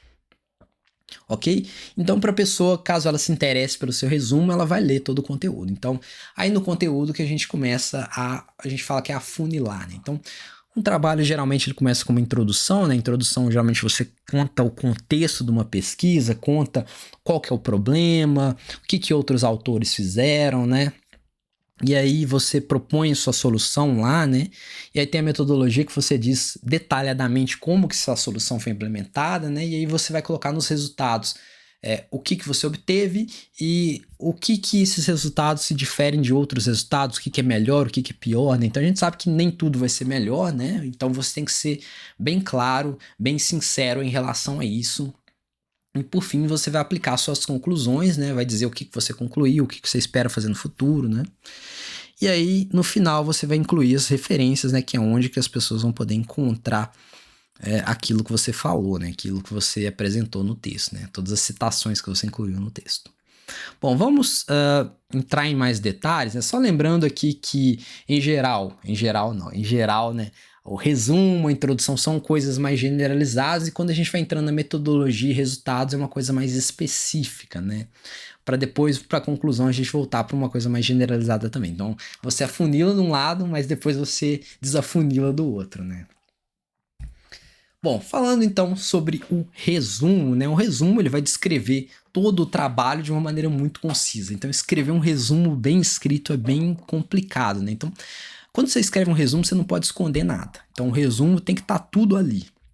E aí você tem algumas estratégias que podem ser adotadas para se escrever um bom resumo, né? Então, aqui nessa figura nós temos a estrutura de um bom resumo, né? Então, essa estrutura ela começa com o contexto, né? Então, do que se trata aquele trabalho, né?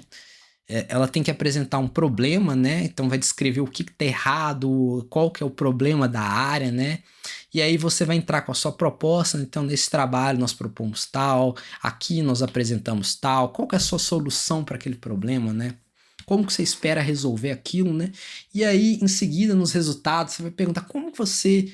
quais são os resultados obtidos e como que você validou esses resultados, né? Como que esses resultados se comparam com outros trabalhos, né?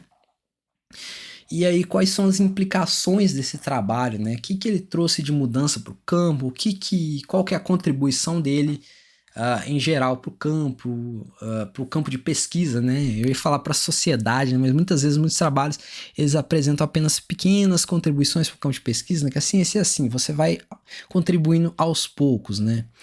E, em resumo, um bom resumo conta tudo em poucas palavras, né? Então, e aí a gente tem algumas estratégias para se escrever um resumo, né? Para você organizar as ideias de um resumo, né? Um resumo geralmente é um bloco de texto escrito em um único parágrafo, né? Então você tem que ter poucas frases para você descrever tudo isso aqui, todas essas regras aí têm que ser incluídas em poucas frases. E aqui nós temos algumas sugestões, né? E aí na ordem, na introdução a gente costuma colocar duas ou três frases, né, para descrever o contexto, né? Então, o campo de pesquisa tal é isso, se estuda isso, tem essa questão aqui e tal. Anteriormente foi feito tal, mas não chegou a um resultado, né? Então, aí você descreve o problema, em geral, essa parte do problema, na maior parte das vezes, ela começa com entretanto, ou então no entanto e tal. Aí tá, o campo de pesquisa XYZ. No entanto, tem esse problema aqui. Então, entretanto, tem esse problema aqui, né? Então, isso é bem comum você encontrar essa palavra entretanto, né? Aí você vai colocar a sua resposta, sua proposta de uma maneira bem rápida, né? Aqui nós apresentamos tal, neste trabalho fazemos tal, neste estudo propõe-se tal, aqui será mostrado tal. E é isso, tem que ser bem direto sobre o que você vai fazer. E aí, nos resultados e conclusões, você vai apresentar as descobertas mais importantes, né, diretamente ao assunto. Nós obtivemos tal, que é bem melhor do que o estudo de tal. Ok? Usamos o método tal para isso, mas sem entrar muito em detalhes quanto à metodologia, né? Porque a metodologia é uma parte mais complicada, né? E por fim você vai colocar uma conclusão, né? Apresentando as implicações daquele trabalho, né? Então você coloca lá uma frase concluindo, né? Esse trabalho tem potencial para melhorar qual área e tal. Então é isso. Você vai colocar uma, duas frases, né? Nos resultados de 3 a 5 frases. Lembrando que isso são sugestões, né? Isso são formas de você organizar um bom resumo, né? Bom, adentrando mais ao conteúdo do artigo, nós temos uma seção que nós chamamos de introdução. Na introdução, pelo menos em relação a artigos, né? Então, aqui você tem uma sugestão aqui que essa introdução ela tem que ter entre 400 a 1000 palavras, né? Esses números, se eu não me engano, eu obtive isso, foi de uma revisão sistemática, né? Quando eu li, assim, já avaliou mais de 600 artigos, né? Então, a gente viu que boa parte deles tinha introduções desse tamanho, né? Para artigos científicos, né? Claro que se você está fazendo um TCC, uma tese, uma dissertação, isso vai ser uma quantidade maior de palavras, né? Então, vai ser bem mais páginas. Mas em artigos, você tem que escrever isso de uma forma mais resumida, né? Bom, nessa sugestão aqui nós trazemos a proposta de você dividir a sua introdução em 4 partes, né?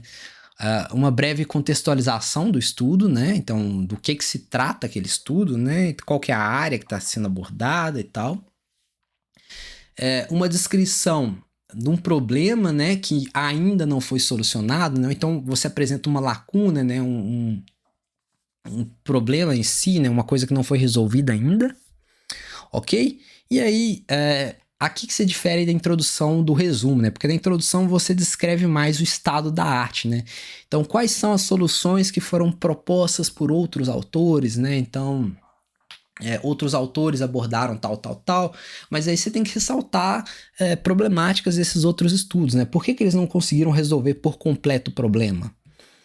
Ou então, se eles resolveram por completo, não faria sentido você escrever, você produzir aquilo, né? Então, você tem que justificar o seu trabalho. Por que o seu trabalho é necessário, né? Por que os outros fizeram algo e por que o deles não é suficiente para concluir aquela área de pesquisa, né? Para resolver o problema.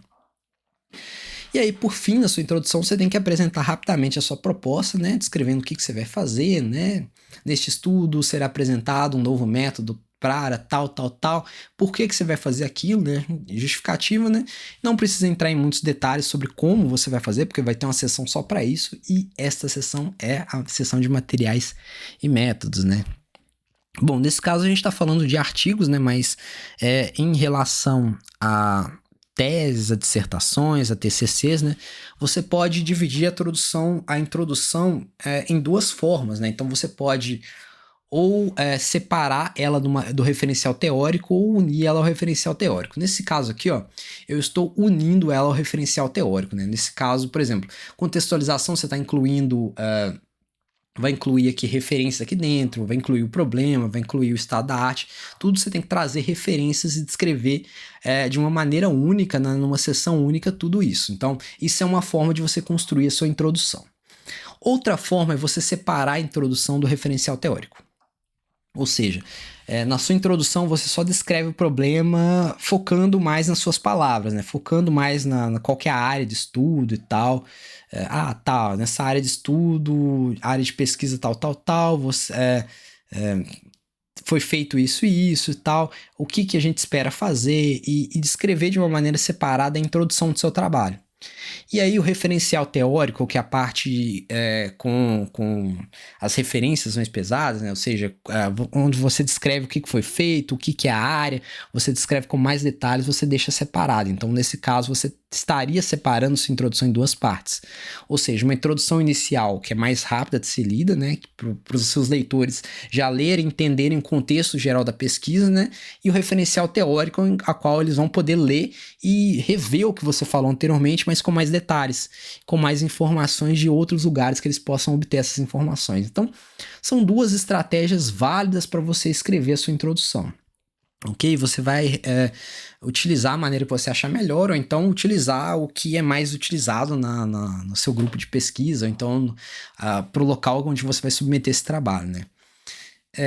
Na questão de artigos, isso é muito usado, por exemplo, na ciência da computação, né? Quando eles separam, por exemplo, a parte de introdução da parte de estado da arte, né? Da parte de referencial teórico, né? Então, eles separam isso em seções, né? E isso é muito utilizado em ciência da computação, por exemplo. Voltando aqui à introdução, né? Tem até uma brincadeira aqui que eu vi aqui num site até um site de humor, né? Muita gente se pergunta, mas quantas referências eu coloco no meu artigo, né?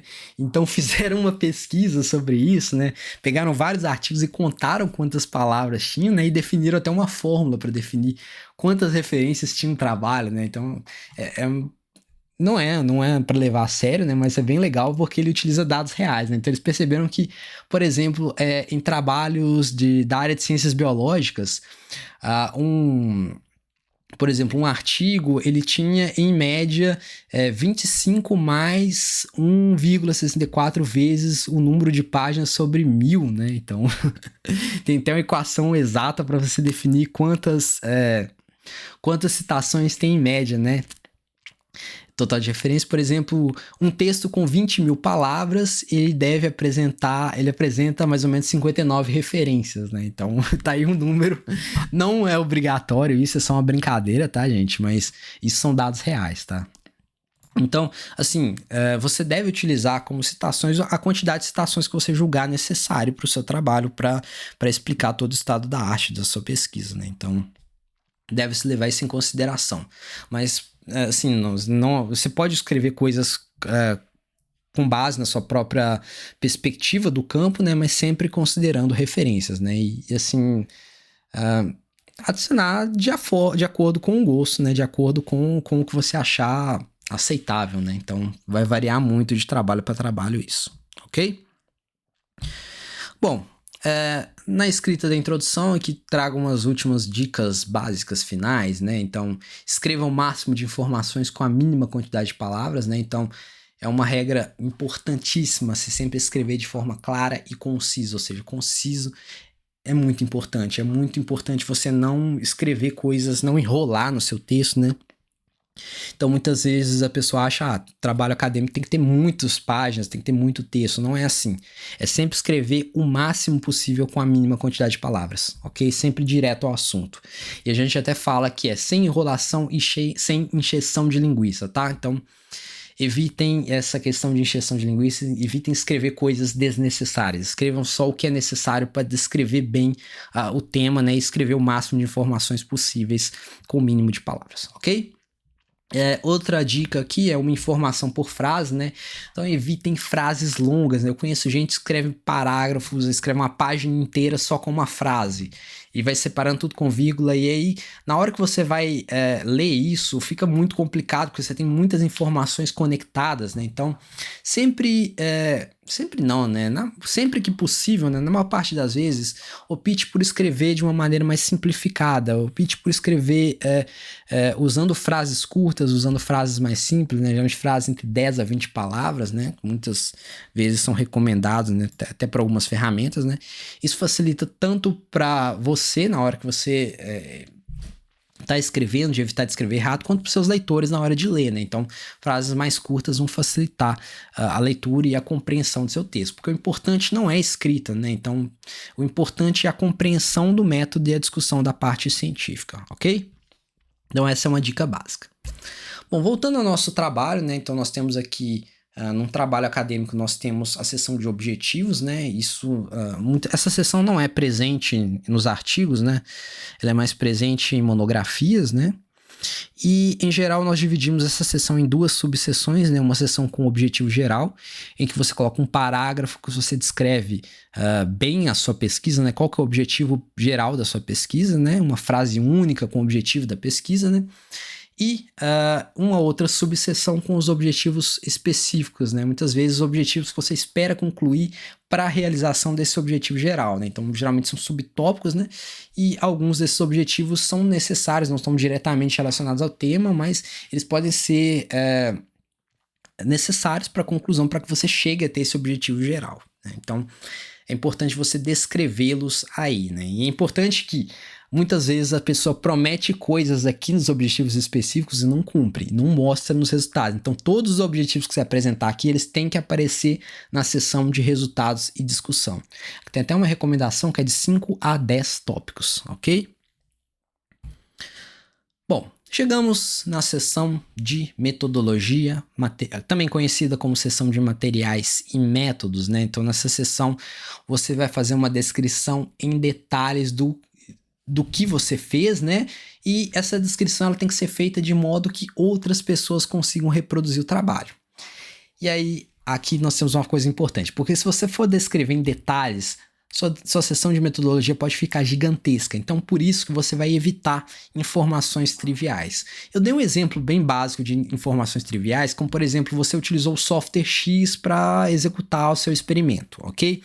O que você tem que escrever lá? Usei o software X, mas que parâmetros você usou? Usei o parâmetro Y com valor de 10. Usei o parâmetro Z com valor de 20. Não mexi em parâmetro nenhum. Usei o software X com os parâmetros padrão. Ok? Tudo bem, sem problema. O que você tem que evitar aqui? Usei o software X. Para instalar o software X, eu usei o programa Windows, eu cliquei com o botão direito, o programa Windows não, usei o Linux, né? Eu instalei com o comando apt get install, não sei o que, então, assim, são coisas que não se coloca, né? Então, sempre coloca o nome do programa, talvez o site onde você encontrou esse programa, né? O link onde a pessoa pode obter, né? Então, a referência bibliográfica de onde que você veio ele, né? E quais são os parâmetros que você usou. Só isso. Ok? reproduzir em triplicata o experimento e tal. Então, esses detalhes mais vitais você vai colocar aí.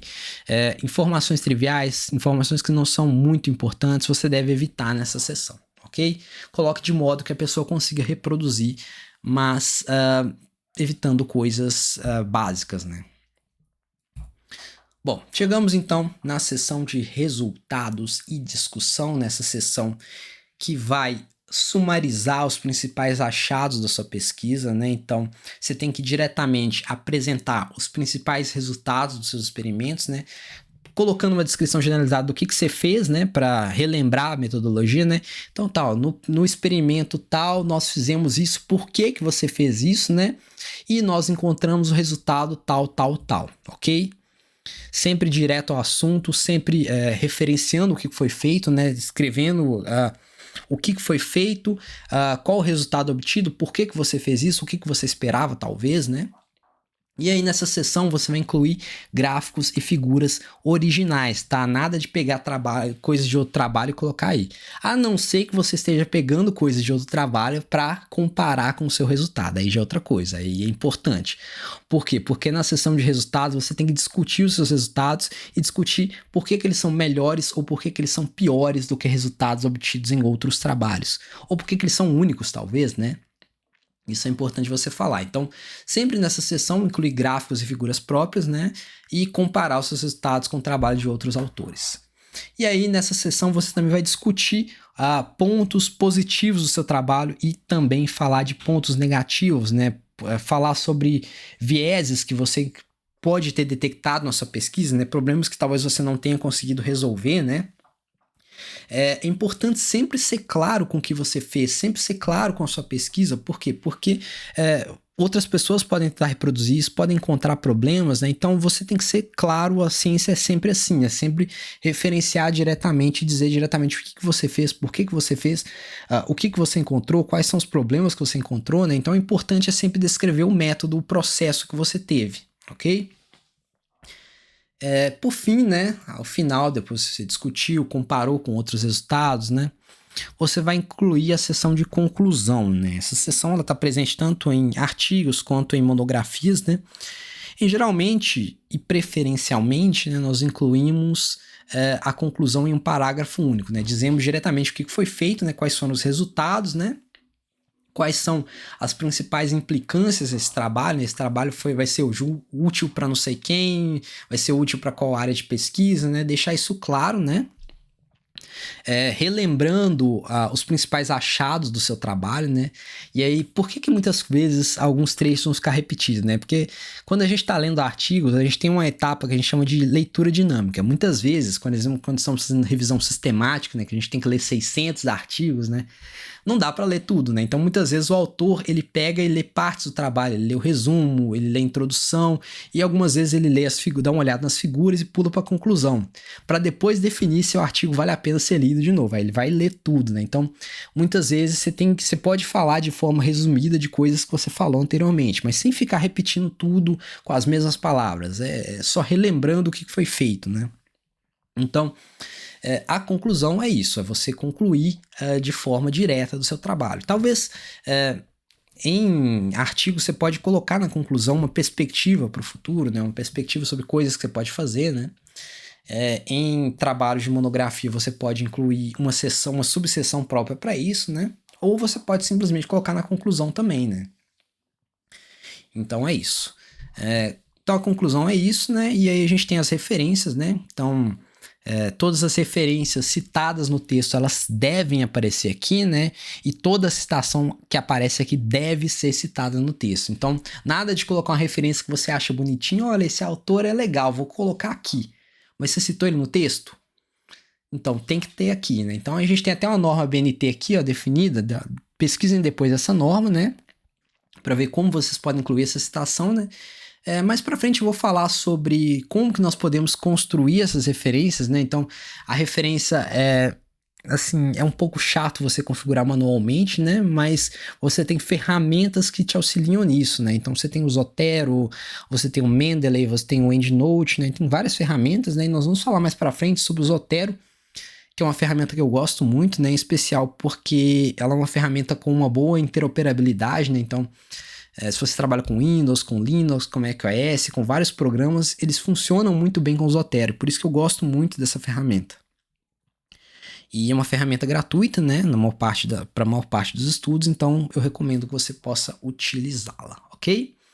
Estamos finalizando aqui, então, só vou falar aqui para vocês um pouco sobre essas seções de elementos pós-textuais, né, em relação a anexos e apêndice, né, então anexos e apêndices são materiais complementares, materiais suplementares, né, que eles são grandes demais para você colocar no seu texto, né, então eles tirariam muito o foco do seu trabalho no momento, né, do fluxo do seu texto, né? Então, por exemplo, uma tabela muito importante, mas é uma tabela que ocupa 3, 4 páginas. Tá, não faz sentido você incluir ela no meio do texto, né? A não ser que ela seja muito vital mesmo, né? Então, você pode incluí-la na seção de apêndice, né? Ou então, uma tabela que você tirou do trabalho de um outro autor, né? Ou então um trabalho do seu próprio grupo, né? Que foi publicado anteriormente, né? Mas que pode contribuir para a pessoa comparar aqui com o seu trabalho, né? Então, você pode incluir isso na seção de anexos. Então, isso é o que difere anexos de apêndice. O apêndice é o material feito pelo próprio autor neste trabalho, né? Então, e os anexos são material feito por outros autores ou materiais obtidos em outros trabalhos, ok?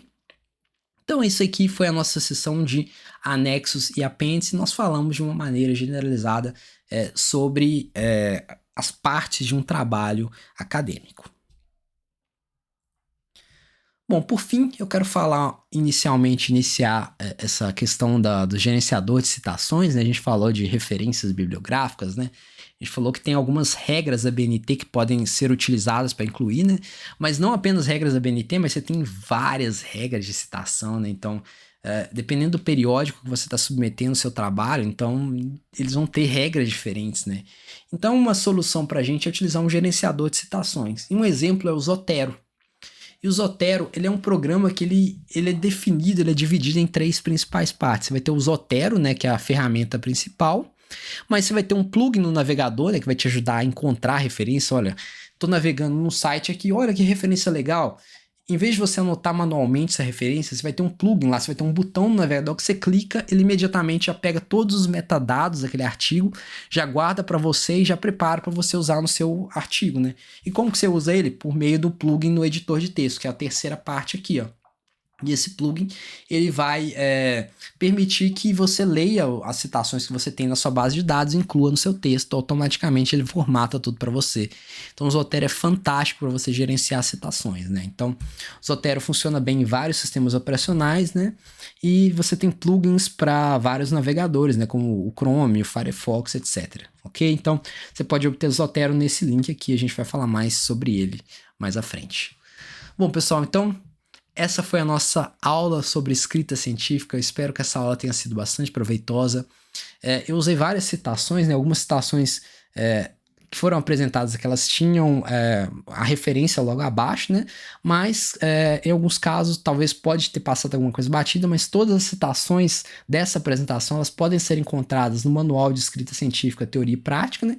Que está disponível neste endereço aqui. Então podem acessar lá e conferir as nossas citações. Mais uma vez agradeço, espero que essa aula tenha sido proveitosa, bons estudos e até mais.